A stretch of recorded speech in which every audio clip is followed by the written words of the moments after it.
La vie peut s'arrêter du jour au lendemain sans prévenir.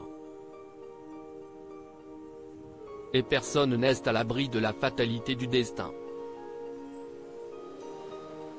Sylvette Terry, plus connue sous le nom de Miu Miu, en a fait l'aimer constat le 18 octobre dernier. Quelques heures après avoir partagé un dîner en amoureux avec son compagnon Jean Telet, ce dernier a été admis aux urgences pour une intoxication alimentaire. Malgré l'absence d'amélioration de son état de santé, l'écrivain est renvoyé chez lui. Sieste dans l'appartement du Marais qu'il partageait avec la comédienne que Jean Telet s'est éteint, emporté par un malaise cardiaque causé, sans doute, par la forte intoxication dont il a été victime. À 69 ans, Jean Telet a tiré sa révérence, laissant Miu Miu dans un profond chagrin. Le pire était à venir. En plus du deuil et de toute la partie administrative à gérer, l'actrice de 72 ans a dû attendre les résultats d'une autopsie pratiquée par les légistes pour déterminer les circonstances exactes du décès et entamer l'organisation des obsèques de son compagnon parti beaucoup trop tôt.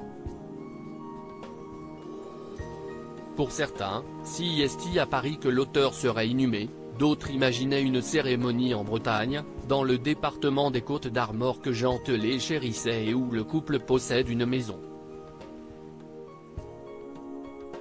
Miu Miu avait déjà pensé à tout. Ici Paris révélait notamment que la star du film Les Valseuses allait opter pour une solution éco-responsable en se tournant vers les services funéraires de la ville de Paris. Un dernier adieu en toute intimité. Ceux qui pensaient pouvoir assister aux obsèques de Jean Telet vont être déçus d'apprendre que cet ultime rendez-vous a déjà eu lieu.